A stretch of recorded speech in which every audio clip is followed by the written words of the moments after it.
샬롬, 주님의 이름으로 축복합니다.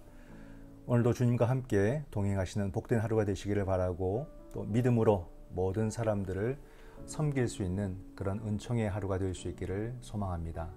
8월 11일 수요 새벽 기도를 시작하겠습니다. 다 같이 사도신경 하시겠습니다. 나는 전능하신 아버지 하나님 천지의 창조주를 믿습니다. 나는 그의 유일하신 아들 우리 주 예수 그리스도를 믿습니다. 그는 성령으로 잉태되어 동정녀 마리아에게서 나시고 본디오 빌라도에게 고난을 받아 십자가에 못 박혀 죽으시고 장사된 지 사흘 만에 죽은 자 가운데서 다시 살아나셨으며 하늘에 오르시어 전능하신 아버지 하나님 우편에 앉아 계시다가 거기로부터 살아있는 자와 죽은 자를 심판하러 오십니다. 나는 성령을 믿으며 거룩한 공교회와 성도의 교제와 죄를 용서받는 것과 몸의 부활과 영생을 믿습니다. 아멘. 사랑의 주님, 오늘도 은혜의 하루를 허락해 주시고 우리의 이름을 불러주심에 감사를 드립니다. 이 하루도 주님을 바라보며 믿음으로 모든 시간들을 걸어가게 하시고 우리 주님 영광 나타내게 도와 주시옵소서. 이 아침도 주님 음성 듣기를 간절히 바라고 원하오며 예수님의 이름으로 기도드립니다. 아멘. 찬송가 351장입니다. 믿는 사람들은 주의 군사니. 믿는 사람들은 주의 군사니 앞서가신 주를 따라갑시다. 우리 대장 예수 길을 들고서 적전하는 곳에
하나님께서 오늘 우리에게 주신 말씀은 사사기 4장 11절에서 24절 말씀입니다. 모세의 장인 호밥의 자손 중 겐 사람 헤벨이 자기 족속을 떠나 게데스에 가까운 사하나님 상수리 나무 곁에 이르러 장막을 쳤더라. 아비노함의 아들 바락이 다볼산에 오른 것을 사람들이 시스라에게 알림해 시스라가 모든 병거 곧 철병거 900대와 자교와 함께 있는 모든 백성을 하로셋 학고임에서부터 기손강으로 모은지라. 드보라가 바락에게 이르되 일어나라. 이는 여호와께서 시스라를 내 손에 넘겨주신 날이라. 여호와께서 너의 앞서 나가지 아니하시느냐 하는지라. 이에 바락이 10,000명을 거느리고 다볼산에서 내려가니 여호와께서 바락 앞에서 시스라와 그의 모든 병거와 그의 온 군대를 칼날로 혼란에 빠지게 하심에 시스라가 병거에서 내려 걸어서 도망한지라. 바락이 그의 병거들과 군대를 추격하여 하로셋 학고임에 이르니 시스라의 온 군대가 다 칼에 엎드러졌고 한 사람도 남은 자가 없었더라. 시스라가 걸어서 도망하여 겐 사람 헤벨의 아내 야엘의 장막에 이르렀으니 이는 하솔 왕 야빈과 겐 사람 헤벨의 집 사이에는 화평이 있음이라.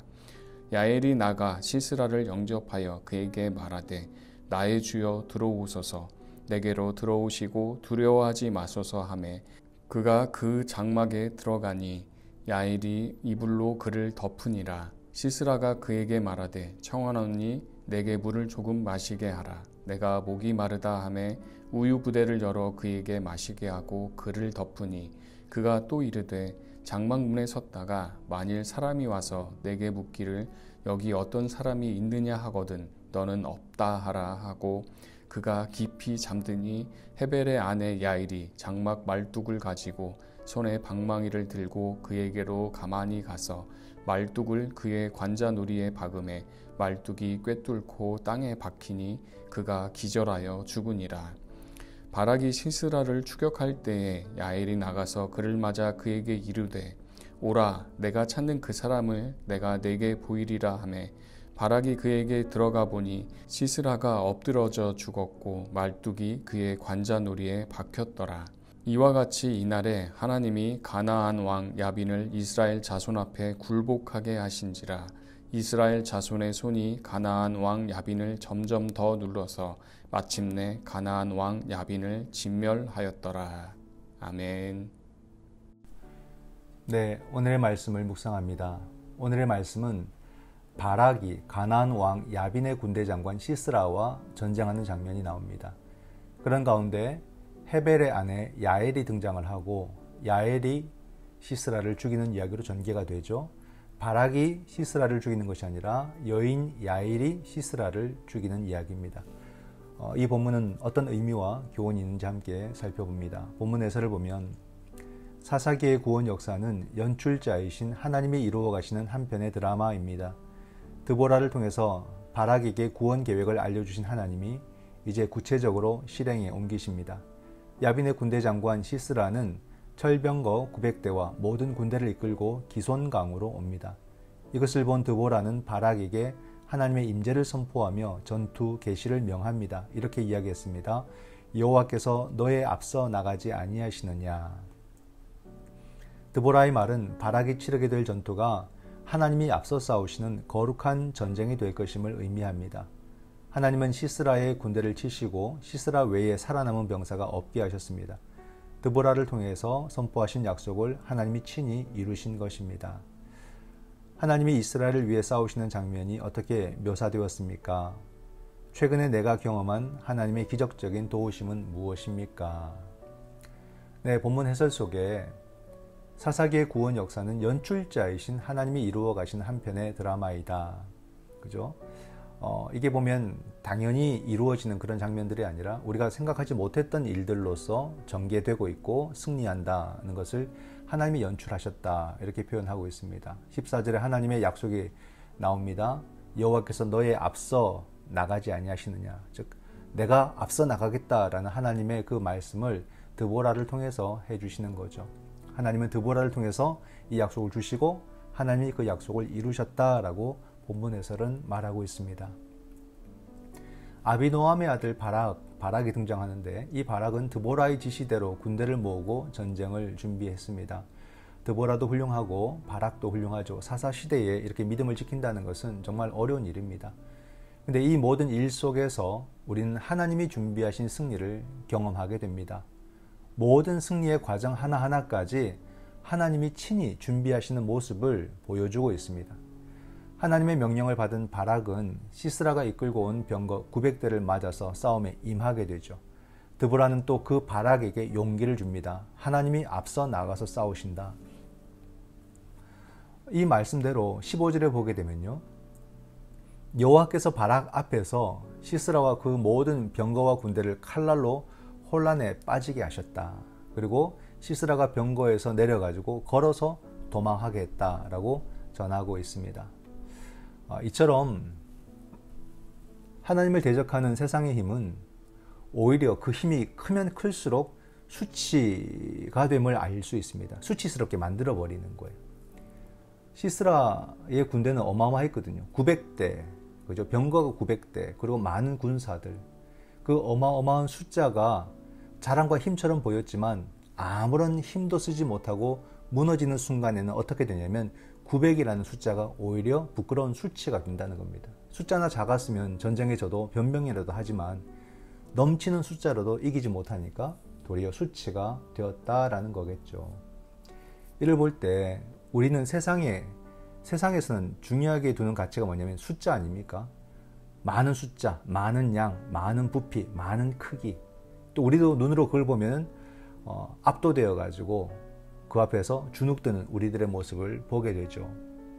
근데 우리가 도리어 이 말씀을 통해서 세상을 볼 때 세상의 숫자와 양과 부피와 크기에 압도되어서는 안 된다는 겁니다.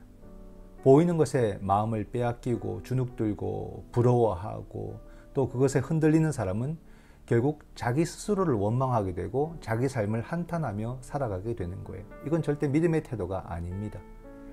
우리는 하나님의 영광을 위해서 부름에 순종하게 될 때에 하나님이 앞장서시고 우리 삶을 인도하신다는 사실을 오늘 우리도 분명하게 믿어야 되는 거죠. 많은 숫자를 도리어 부끄럽게 하시는 그 하나님을 우리가 믿으면서 내 손에 들린 그 믿음의 지팡이 하나로, 이건 숫자가 아니에요. 그냥 지팡이 하나입니다. 이 지팡이 하나로 기적을 일으키는 능력의 종으로서 우리는 살아가야 되는 것이죠. 믿음으로 순종하는 자만이 하나님이 자신에 앞서서 싸우고 계심을 분명하게 보게 될 줄 믿습니다.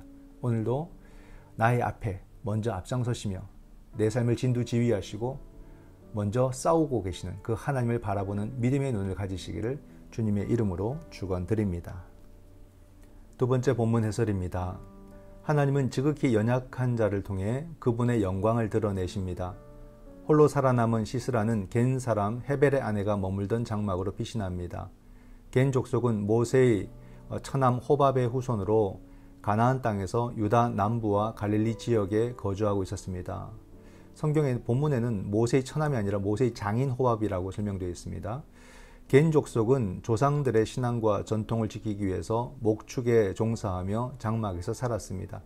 가나안의 물질 문화를 거부하고자 한 것입니다. 야엘은 적장 시스라를 맞아들이고 잠자리와 우유를 제공합니다. 시스라가 깊은 잠에 빠지자 야엘은 시스라의 관자놀이에 장막 말뚝을 박아서 죽입니다. 연약한 여인이 강한 장수를 물리치는 장면입니다. 이로써 여호와께서 시스라를 여인의 손에 파실 것임이니라 라고 한 드보라의 예언이 성취됩니다. 야엘이 적장을 물리치기 위해 사용한 도구들은 무엇입니까? 일상에서 내가 하나님 영광을 드러낼 수 있는 도구들은 또 무엇입니까? 네, 본문 해설 속에 하나님은 지극히 연약한 자를 통해서 그분의 영광을 드러내십니다. 바락의 이야기에 한 여인이 끼어듭니다. 바락과 시스라의 그 전투 아닙니까? 근데 여인이 끼어들어요. 그녀는 헤벨의 아내 야엘이라고 말하고 있습니다. 시스라는 결국 바락의 손에 죽지 않고 이 한 연약한 여인의 손에 죽게 되었다라는 거죠. 그래서 본문에 보면 시스라가 병거 900대와 병사들이 다 전사한 가운데 자신만 걸어서 도망을 했습니다. 그리고는 헤벨의 아내 야엘의 천막으로 숨어 들어갔죠. 시스라는 이제 살았다라고 생각을 한 것입니다. 그러나 그 장막 안에서 여인의 손에 비참하게 죽고 마는 것입니다.